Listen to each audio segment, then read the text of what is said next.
Donc, vous imaginez, vous qui en font la comédie, qui font de la comédie. Moi, pendant ce temps-là, il y a des gens qui, des Marcus Dia, des trucs comme ça, des vidéos, qui ont été envoyées par des gens pour raconter tout et n'importe quoi sur moi, qui n'ont toujours pas été interpellés.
Salut les amis, c'est Marcus Dia, j'espère que vous allez bien. On se retrouve pour une nouvelle vidéo, une nouvelle analyse. Aujourd'hui, on va parler de l'affaire Didi. Vous avez été vraiment nombreux à me solliciter pour faire un décryptage sur l'affaire Didi. Alors bien entendu, je vais m'exécuter, mais je préfère vous prévenir si vous attendez à ce que je fasse une vidéo en mode gossip et relater les différentes pratiques de Didi. Non, ça ne m'intéresse pas. Ça, je pense que d'autres le font très très bien. Différents médias mainstream et également les nouveaux créateurs de contenu sur YouTube, sur TikTok, ceux qui œuvrent également sur différents réseaux sociaux, le font à merveille. Moi, ce qui m'intéresse aujourd'hui, c'est plus de creuser et de comprendre pourquoi du jour au lendemain, Didi est présenté comme le monstre, qu'enfin on nous dévoile le visage du monstre Didi, alors que, soi-disant, il œuvre depuis plusieurs années. Comment se fait-il que Didi arrive à être protégé, semble échapper au radar de la justice, et puis un jour, on décide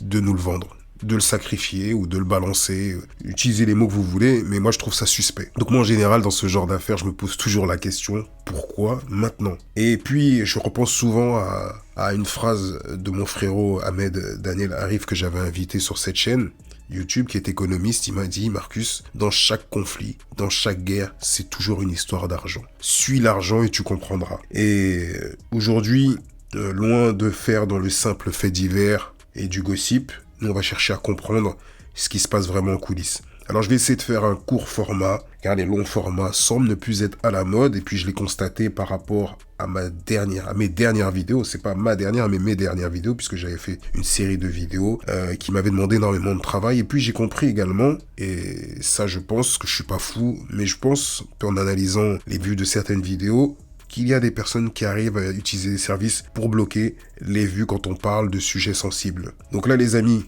comme d'habitude, puisqu'on va pas tarder, on va attaquer et rentrer dans le vif du sujet. Comme d'habitude, je vous demanderai un max de likes et de partage si vous souhaitez le faire, si vous souhaitez soutenir. Ce n'est pas une obligation. Et pour ceux qui ne sont pas encore abonnés, n'hésitez pas à le faire, à activer la cloche de notification pour être informé des prochaines vidéos, car j'arrive souvent en mode incognito. Allez, on attaque ça les amis. Oui, nous savons tous que dans ce monde du show business, le monde de ces célébrités qui sont érigées au rang d'idoles, qu'il se cache, qu'il se passe des choses inhumaines, macabres, démoniaques, qui dépassent l'entendement. Alors donc, qu'on soit clair, cette vidéo n'est aucunement une plaidoirie pour défendre Didi. Alors vous l'avez sûrement remarqué, on vit dans un monde où l'information circule à une vitesse grand V. Manipuler les esprits faibles est un véritable jeu d'enfant. Alors en examinant l'affaire Didi, j'ai observé cette constante qui existe depuis toujours, c'est le storytelling qui est toujours proposé par les médias mainstream. Toujours la même technique, de donner différents éléments au compte-gouttes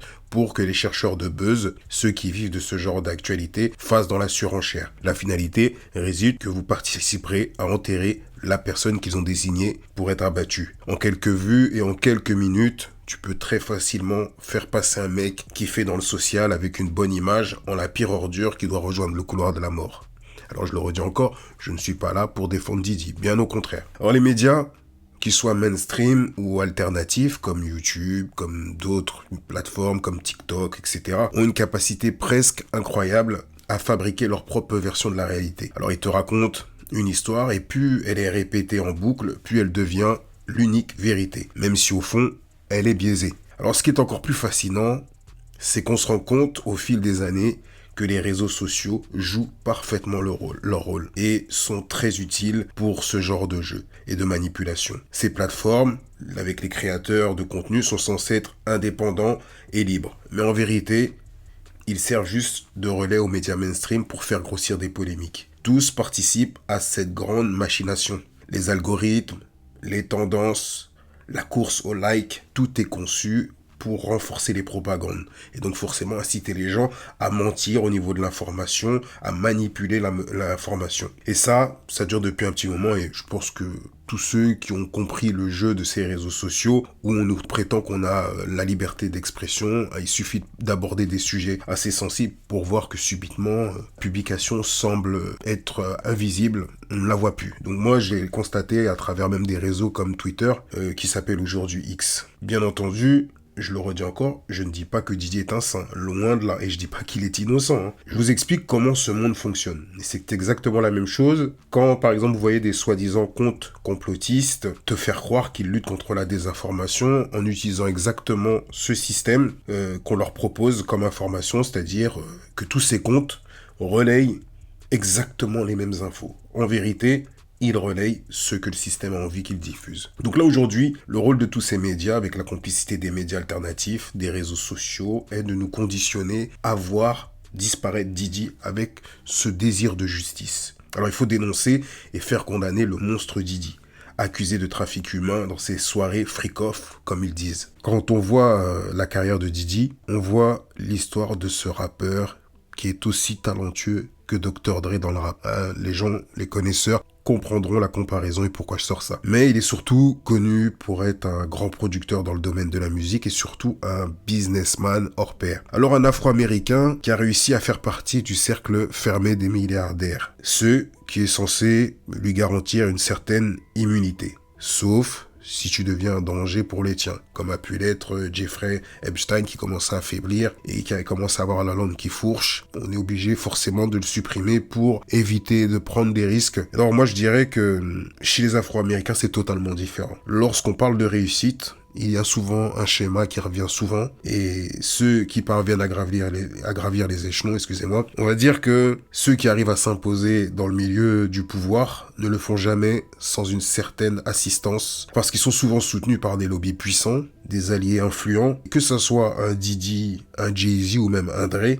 Ils sont souvent mis en avant par des puissants. La légende dit que, d'ailleurs, on les avait mis là en place avec pour unique objectif de contrecarrer le plan du célèbre Master P. Vous connaissez ce rappeur qui est connu et qui a fait énormément pour la cause noire, qui est également connu pour avoir révolutionné l'industrie du game, du rap avec son label No Limit Records, en mettant en avant l'indépendance et la gestion des droits artistiques des artistes noirs. C'est un peu le Malcolm X du rap français. Et avant l'arrivée des rappeurs que je viens de citer, c'est-à-dire Jay-Z, Dre ou bien Didi, eh bien il faut savoir que à la base, lui, il avait pour projet de créer plusieurs labels qui permettent justement, de contrecarrer les conditions dans lesquelles certains artistes noirs se faisaient racketter par des maisons de disques, etc. Et à l'époque, il a rapproché plusieurs personnalités, il s'est approché de plusieurs personnalités, et il avait même essayé de passer par Suge Knight, un agent du système, pour ceux qui le savent. Suge Knight est un agent du système. Suge Knight à l'époque avait refusé. Donc lui, il a fait son chemin de son côté, mais en gros, les labels puissants, les lobbies qui étaient derrière certaines maisons de disques, certains labels ont décidé qu'il fallait mettre des artistes fraîchement arrivés au devant de la scène, des sortes de vitrines qui pourraient contrecarrer la mission de certains rappeurs comme Master P qui cherchaient à trouver des solutions pour l'émancipation des artistes noirs. Bref, là je m'écarte du sujet, mais j'aime bien faire des petits crochets comme ça. Alors, pour revenir au sujet du soutien que ces artistes noirs peuvent avoir, des Diddy, des Jay-Z, etc. Il faut savoir que, bien entendu, il ne vient pas sans condition le succès. Et dans le cas de Diddy, il a certainement oublié qu'il y a des limites à ne pas franchir. Alors, tu peux réussir avec une certaine influence. C'est vrai qu'il est très influent, mais vouloir trop de pouvoir, là, par contre, c'est une autre histoire. Le contrat est vite rompu. Et donc, tu peux briller, t'amuser avec les tiens, mais il ne faut pas dépasser les bornes. N'essaie pas d'être au-dessus des dominants. C'est l'histoire de l'Amérique, en vérité. C'est l'histoire des Afro-Américains avec les États-Unis. Donc en fait, c'est une dynamique qui peut engendrer des conséquences tragiques. Le meilleur exemple que je peux vous donner, c'est l'exemple symbolique. C'est celui du massacre de Greenwood à Tulsa. Donc à l'époque, Greenwood, c'était un quartier prospère qu'on appelait la Black Wall Street. Et les Afro-Américains y avaient créé une véritable économie florissante. Et ceux qui connaissent ce drame savent que ce quartier a été détruit et effacé de la carte lors d'un massacre très brutal et inhumain. Ils avaient cherché une excuse. Il y avait, je crois, à l'époque, un noir qui avait commis quelque chose. Je sais plus, mais en tout cas, ils avaient trouvé un alibi pour venir massacrer tout le monde.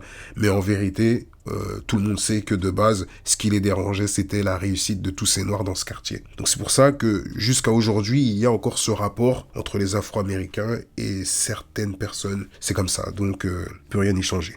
Donc voilà, ça c'était plus pour que vous puissiez imager mes propos, mais la meilleure façon de le faire, c'est de se dire clairement que la réussite afro-américaine s'accompagne de chaînes invisibles. Et vu qu'on parle de chaînes, il faudrait essayer de comprendre pourquoi aujourd'hui celle de Diddy lui serre les poignets et pourquoi il a perdu son accès VIP, son totem d'immunité. Alors en creusant, il y a des signaux, plus précisément des choix, qui ont un impact bien plus profond que ce que vous pouvez voir en surface. Et plus particulièrement, le fait qu'aujourd'hui, il semble ne plus bénéficier de passe-droit ou faire partie de l'élite des personnes intouchables. Alors comment se fait-il qu'il soit accusé de toutes les charges qui lui sont reprochées alors que soi-disant il les commet depuis plusieurs années selon les médias mainstream? Et pourquoi il n'était pas inquiété auparavant? Et là, depuis ces derniers jours, subitement, 120 plaintes tombent d'un coup, et aux dernières nouvelles, ça serait monté à plus de 1000 plaintes. Alors quand tu pèses le milliard, tu as souvent un sentiment de grande puissance, et il va faire l'erreur d'aller trop loin dans ce qui lui était permis. Première erreur, jouer le militant noir qui essaie de renforcer la communauté noire avec la fortune qu'il a bâtie grâce à un lobby très puissant. Car Diddy, à force de les fréquenter, a compris comme c'est puissant qu'il faut forcément avoir une chaîne de télé. Alors ce qu'il va faire, c'est qu'il va créer la chaîne Revolut, en attendant qu'il puisse avoir l'opportunité d'en acheter une de grande renommée. Chose qui va se produire quand Paramount va proposer de vendre BET. Mais quand Diddy va se proposer pour l'acheter, à l'époque, il va vouloir s'associer avec d'autres entrepreneurs noirs. Subitement, elle ne sera plus à vendre. Et d'ailleurs, pour info, ceux qui ont suivi l'actualité depuis ces derniers jours, et dès que les problèmes de justice ont commencé, il a été obligé de vendre les parts de Revolut à un soi-disant mystérieux acheteur. Vous avez compris, hein, en fait, c'est une combine qu'il a utilisée. Ensuite, qu'est-ce qu'il va faire? Il va commencer à faire un parti politique pro-noir, où il va injecter des millions dans la jeunesse. Erreur majeure, et ça, c'est déjà un signal rouge pour beaucoup. Le frère Malcolm X l'a appris à ses dépens. Un noir qui vise à rassembler les noirs, à les éveiller politiquement, c'est dangereux pour l'établissement. Et comme Malcolm X n'avait pas de dossier comme un Diddy, il était nécessaire de le faire disparaître plus brutalement. I'm launching one of the boldest movements that I've ever launched. And it's called Our Black Party. Okay. It's time for us to have our own black political party, unapologetically. Because right now, if you look at the debates, we're not even a part of the conversation. Not at all. We're not a part of the conversation. We don't have any political power. We don't have any political leverage. And so we started Our Black Party with some young, fearless black activists, elected officials, and I've stepped up and put the money behind it. Mm-hmm. This is the biggest threat and the only option that we have right now as far as making a change, taking our own self-responsibility and accountability to be educated. So what's the goal for our Black Party? Our Black Party's number one goal is to unify behind a Black agenda. That's it. You could be a part of the Democratic Party, the Republican Party, you could be an independent, but if you're Black, you wasn't born Republican, you wasn't born Democrat, you wasn't born independent, you was born Black.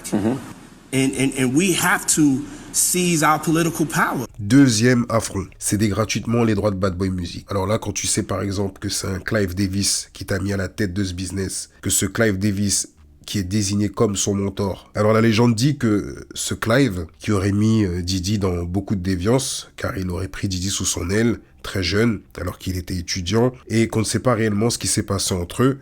D'ailleurs, les médias jouent de ça en sous-entendant que Diddy va également prendre très jeune sous son aile un Justin Bieber ou même un Usher, en les présentant comme des potentielles victimes de Diddy qui auraient été abusées. Alors, comme je vous disais, le Clive Davis, il a toujours été auprès de Diddy. Donc, au niveau de la création du label Bad Boy, on peut voir qu'il y avait l'entreprise Bertman et il y avait également Arista. Et les deux entreprises, en fait, sont liées en vérité Clive Davis. Donc c'est Clive Davis en vérité qui est derrière Bad Boys. Et ça, vous pouvez le faire également pour différents rappeurs, vous pouvez le faire également pour le label de Jay-Z, vous pouvez le faire également pour Dr. Dre. Vous verrez que derrière tous ces gens-là, en général, ce sont des lobbies très puissants qui sont là. A lot of people are curious about the status of P. Diddy. Status of what? P. Diddy. Diddy. Like Puppy. The status of Puppy. What do you make of that situation? All right. No comment from Clive Davis on P. Diddy. Mr. Davis, you're a major influence on the career of P. Diddy. Have you spoken to him since the federal raid? Yes. Have you spoken to Sean Combs?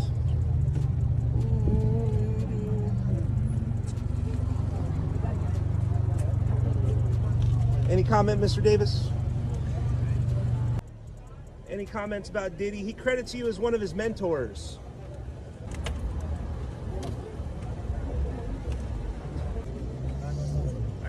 Alors là, Diddy a décidé de céder gratuitement les droits du catalogue Bad Boy Music à ses anciens artistes.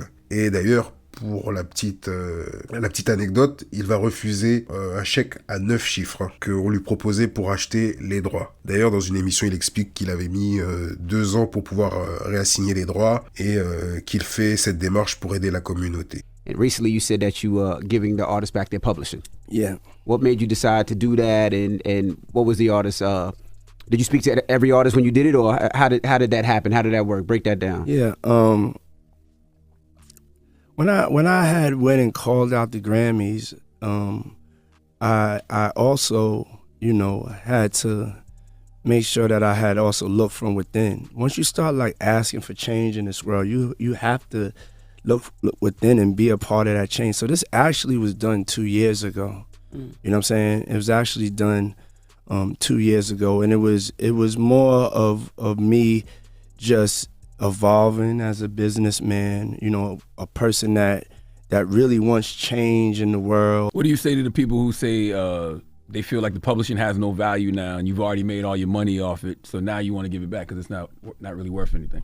Yeah, I mean, that's just not the truth. Whatever your value of your publishing is, that's the value of your publishing. And it's really about just me evolving and wanting to do, what I feel is like the right thing that we should all do. We should all look at where we're at in the world today. You know what I'm saying? Alors cet acte pourrait être anodin, mais c'est un signal envoyé à ceux qui contrôlent l'industrie musicale. Et ils n'ont pas forcément apprécié. Parce que dites-vous que, en vérité, c'est une forme de rébellion. Le catalogue de Bad Boy représente un pouvoir immense dans l'industrie musicale, il y a quand même Notorious Big dedans, etc. Mais c'est surtout un pouvoir économique, car ça fait partie de la culture du rap américain. Et Diddy a montré le mauvais exemple à d'autres patrons noirs, d'autres producteurs qui pourraient suivre cette démarche. d'émancipation. Donc Didi, en vérité, qu'est-ce qu'il a fait? C'est qu'il a réagi comme un mec qui pèse trop. Donc le mec, il est milliardaire. Donc qu'est-ce qu'il va faire? Le gars, il est là, il est en place, il est lourd, il est financièrement en place. Qui se dit quoi?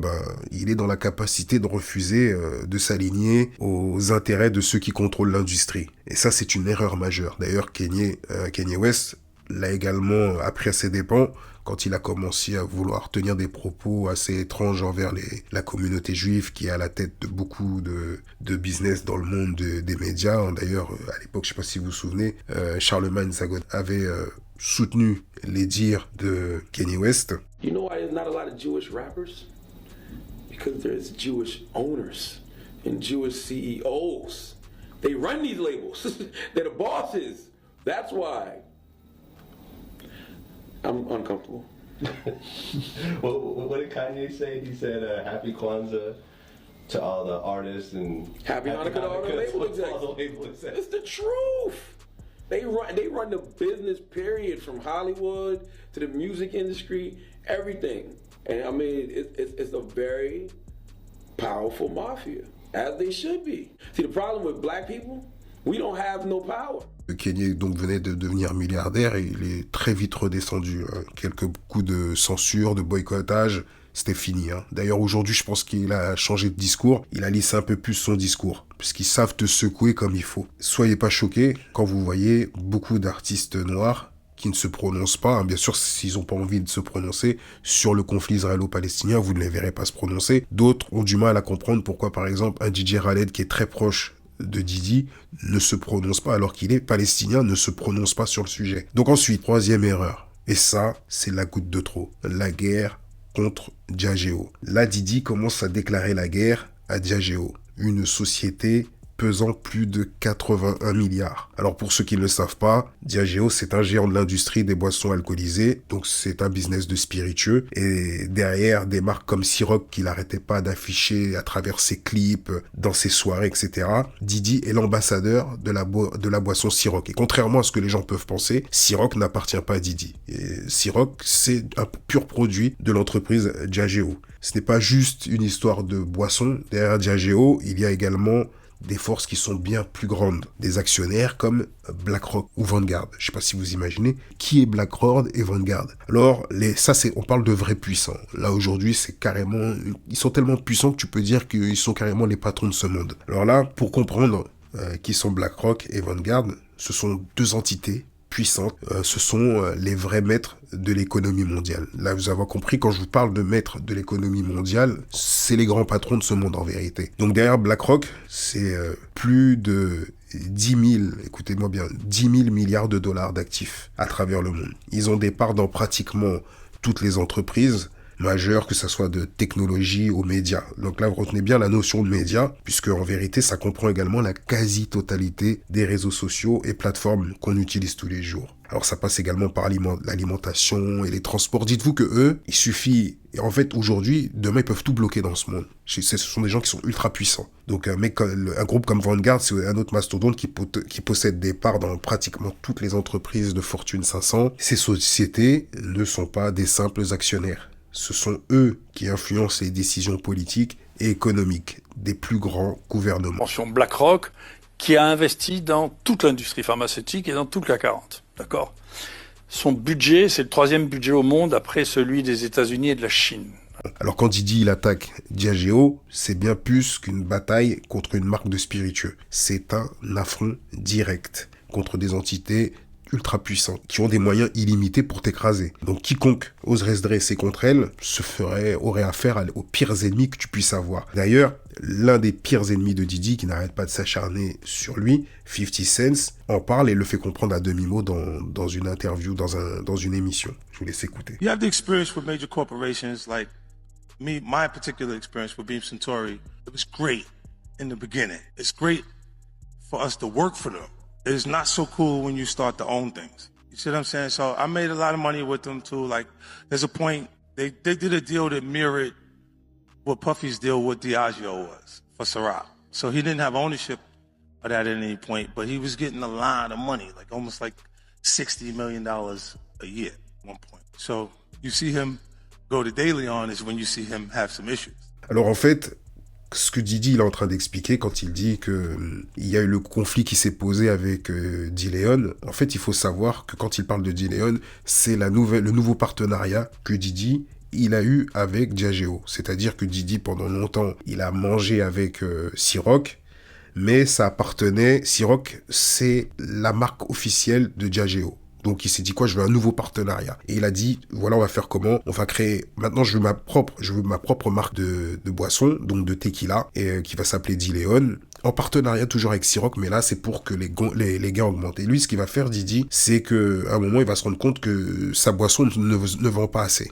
Et en fait, selon lui, il aura entendu de la bouche de personnes qui travaillent à la tête de Diageo qu'en fait, on propose sa boisson qu'à des Noirs, en fait. Et lui, en fait, il voulait toucher la population mondiale. Et il a porté plainte contre Diageo. Erreur monumentale encore, puisque ça va lui coûter très très cher. And these people have really strong relationships. Don't think that the civil case doesn't turn into a criminal case faster because he's making them uncomfortable. That's a big part of it. The spirits business it's not governed. They got a discus board that they created, right? If you got two companies that are $3 billion a year, and Beam Suntory and Diageo. Donc là, à partir de là, il va se passer que Diageo et Didi vont couper les liens, il y aura une rupture. Donc là, concrètement, Didi s'est senti trop puissant. Et les puissants qu'il protégeait autrefois, soit parce qu'ils jouaient leur jeu, soit parce qu'ils faisaient trop d'argent pour être touchés, lui ont maintenant tourné le dos. Il est devenu une sorte de paria dans le système dans lequel on lui a donné la richesse et un peu de pouvoir. Là, en gros, Didi, comme beaucoup de nouveaux riches, qui ne savent pas à qui ils ont affaire, même si c'est quelqu'un de très intelligent, mais le problème, c'est qu'il a sous-estimé la puissance des forces auxquelles il s'est attaqué. BlackRock, Vanguard, Diageo, ce sont en gros des titans qui n'hésiteront pas à t'écraser, ceux qui menacent leur hégémonie. Pourquoi je dis ça? Parce qu'en vérité, quand Didi fait ça, quand il accuse Diageo d'être raciste et de ne pas avoir mis en avant assez bien sa marque de tequila D-Leon en avant, c'est ternir l'image. Derrière, il y a des milliards qui sont perdus. Donc là, c'est quelque chose d'inexcusable. Et ça, beaucoup de gens ne le comprennent pas et les médias ne vous en parleront pas. Alors bien évidemment, je vois ceux qui vont me dire « Oh mais là tu pars dans un délire complotiste et que c'est juste une théorie farfelue. » Et pourtant, les amis, je vous les ai dit, le hasard n'existe pas. Il y a des signes assez troublants pour toute personne qui prend le temps d'observer, de réfléchir. Alors, il faut comprendre qu'après, pour régler le conflit entre Diageo et Didi, il y a une rupture. Didi, on ne sait pas ce qui s'est passé entre le groupe et Didi, mais une chose qui est sûre, c'est que Didi a retiré sa plainte. Ils ont réglé ça. Ensuite, il y a eu une rupture entre les deux, donc ils ne travaillent plus ensemble. Quelques jours après, subitement, il y a l'ex-compagne de Didi, la chanteuse Cassie, qui refait surface. Et là, elle décide de porter plainte contre lui en novembre 2023 pour VIOL, pour abus physique, trafic, durant leur relation entre 2007 et 2018. Donc elle aurait pu le faire bien avant, elle aurait pu le faire pendant leur relation, elle aurait pu le faire en 2019, elle aurait pu le faire en 2020, elle aurait pu le faire en 2021, elle aurait pu le faire en 2022, mais finalement, elle arrive à le faire qu'une fois que Didi n'est plus en collaboration, en partenariat avec Diageo. Donc, en fait, pendant toute cette période, elle n'a pas entaché à l'image de Didi. Elle arrive précisément quand il y a la rupture avec Diageo. Et donc, qu'est-ce qu'elle va faire? Elle va demander 30 millions. Et Didi va s'arranger à l'amiable avec elle. Et là, étrangement, après cet accord financier avec elle, une vidéo tombe, une vidéo compromettante, fait surface, où on voit Didi, justement, en train de la violenter. Donc là, à partir de là, pour toute personne douée d'intelligence, là, il faut comprendre qu'il y a des agents externes qui voulait absolument maintenir la pression sur Didi malgré l'arrangement à l'amiable. To corroborate some of the allegations of abuse against music mogul Sean Diddy Combs. The video, captured on multiple cameras, shows Combs assaulting his then-girlfriend Cassie Ventura in a hallway at a Los Angeles hotel in March 2016. A lawsuit filed by Ventura in November last year and settled the next day referenced actions that seem to match those seen in this video. There is no audio. Et ce qui renforce ma théorie, et vous allez être tous d'accord avec moi pour le dire, que c'est assez étrange qu'avant cette rupture avec le puissant Diageo, il n'y avait aucune plainte en vue. Comment expliquer qu'après des années sous les projecteurs, qu'aucune des 100 victimes, excusez-moi, parce qu'aujourd'hui c'est plus de 1000 victimes subitement, n'avait jamais parlé? Étrangement, pendant tout ce temps, Didi, il était intouchable.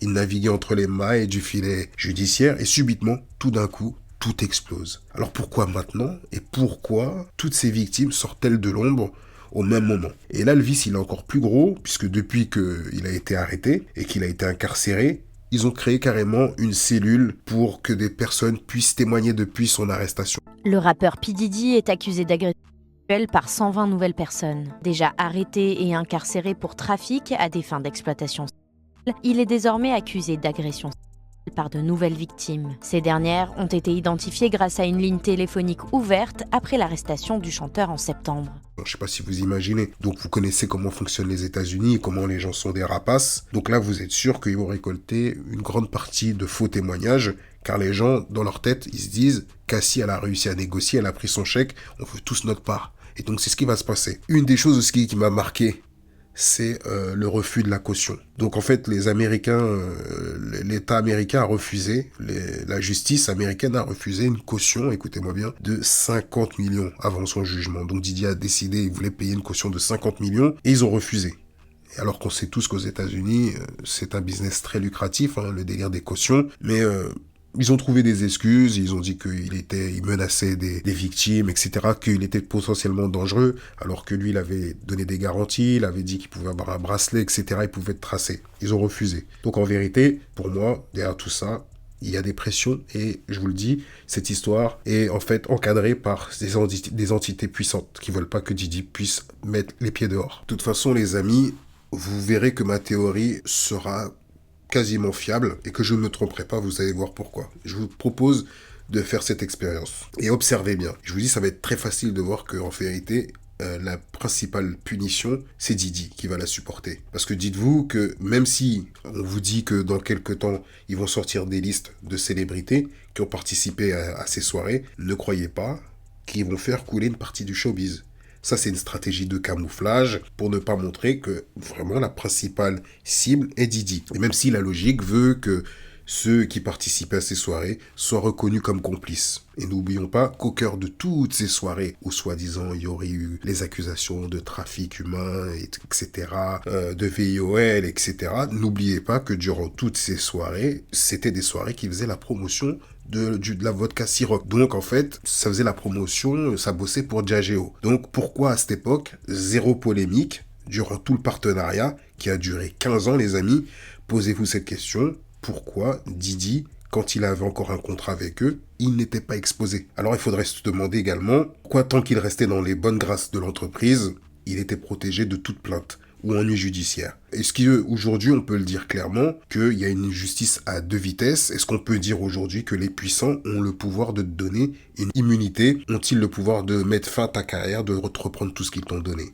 Il faudrait se poser cette question. Dites-vous que Didi a attaqué le puissant qui lui faisait gagner chaque année des chèques astronomiques de 60 millions par an, depuis 15 ans. Faites le calcul, ça représente des milliards de dollars. Donc Diageo lui a donné pouvoir, l'influence, lui a donné même plus d'argent qu'il n'a pu en gagner dans le monde de la musique, dans son business de la musique. Et bien évidemment, Didi leur a apporté également beaucoup, puisque Didi est quelqu'un d'influent, donc eux aussi ils ont fait de l'argent sur le dos de Didi. Et lui, de son côté, malheureusement, il pensait être devenu quelqu'un d'intouchable, il a décidé de les défier. Et il a oublié que ceux qui t'élèvent peuvent aussi te faire tomber. Et maintenant, il est derrière les barreaux. Et il va certainement perdre toute sa fortune et peut-être même sa liberté jusqu'à sa mort. Alors ça, c'est un scénario que l'on connaît bien. Tu crois pouvoir échapper à ces gens, mais en vérité, ils surveillent chacun de tes mouvements, chaque geste. Rien ne leur échappe. Et ils se préparent toujours au cas où tu vas tenter de les trahir. Et tu vas en payer les conséquences, tu vas en payer le prix. Et là, ce qui arrive à Didi est un avertissement pour tous ceux qui croient pouvoir défier ces entreprises qui sont puissantes. Et voilà comment ils opèrent. Donc ça veut dire qu'en gros, ils te mettent la pression. Et je ne sais pas si vous avez observé, au niveau des faits, comment ça s'est produit. Il y a eu, au préalable, quelques mois avant, une perquisition faite par les fédéraux chez Didi. Et là, on a pu voir qu'ils ont cherché à trouver forcément des éléments, des documents, des preuves, parce que je pense que Didi, tout comme ces gens-là, fonctionne de la même manière. Donc, Didi devait garantir son immunité également en ayant enregistré des gens à leur insu. En tout cas, il avait en sa possession des éléments qui pouvaient poser problème. Donc moi, je pense que déjà, de base, il y a des choses qui ont été faites en amont pour faire un nettoyage et essayer d'obtenir certains éléments qui pourraient protéger Didi. Puisqu'au final, ils l'ont laissé libre. Et là, après, d'ailleurs, quelques mois après, ils sont venus l'attraper et ils l'ont incarcéré. Donc Didi, de base, en vrai, il était en train de se rendre. Donc Didi, en fait, voulait se rendre à la justice, mais il voulait prendre un logement à New York, attendant d'être jugé, de rester sur New York, de façon à éviter la prison. Donc en vérité, il voulait un arrangement à l'amiable, mais eux, ils ont préféré l'arrêter un jour avant pour être sûr de pouvoir le foutre en prison. Et d'ailleurs, ce que je suis en train de vous dire par rapport aux éléments, son propre agent de sécurité l'explique, que Didi avait des preuves en sa possession, et ça implique des politiques, ça implique des pasteurs, etc. Ça implique des personnes très puissantes. I don't think it's only celebrities going to be shook. He had politicians in there. He had princes in there. He also had a couple of preachers in there. You personally, you think they got tapes? Well, my personal opinion that if Lil Rob could be trusted and his statements are true, they got him. They got tapes and stuff. Now, if Diddy had tapes, the feds have them. That's a lot of blackmail. Que Didi savait très bien ce qu'il était en train de faire. Et je pense qu'il essaie d'assurer ses arrières. Ou alors peut-être que les fédéraux n'ont pas récupéré tous les éléments. Et que peut-être que Didi les a cachés à certains endroits et qu'un jour ces documents vont ressortir. Mais une chose qu'on a pu constater, c'est que les fédéraux ont en leur possession différentes vidéos qui impliquent beaucoup de célébrités, donc ça fait beaucoup de bruit, d'après eux ils vont sortir les éléments, mais je peux vous assurer que parmi toute cette liste de personnes qui ont participé aux soirées de Didi, nombreux et nombreuses ne vont pas être inquiétés par la justice. D'ailleurs, il y a quelque chose aussi qui fascine, c'est que dans l'affaire de Didi, depuis tant d'années, on a vu des puissants de ce monde qui ont participé à ces soirées. On a également des célébrités comme LeBron James qui vantaient les soirées de Didi. And giving everybody a life. Man, this is an unbelievable thing, man. Like everybody know, ain't no party like a Diddy party, so. Yeah, that's what's up. Yeah. Yes, sir. Hey, everybody know, ain't no party like a Diddy party, so. Yeah. Tout le monde connaissait ces soirées, les soi-disant freak-off de Didi, et étrangement, ça ne dérangeait personne. Et là, subitement, aujourd'hui, durant ces soirées, il y avait des actions, il y avait des actes immoraux qui se sont produits. Ces mêmes émissions étaient également promotionnées par des chaînes comme MTV. Quand je dis ces émissions, ces spectacles.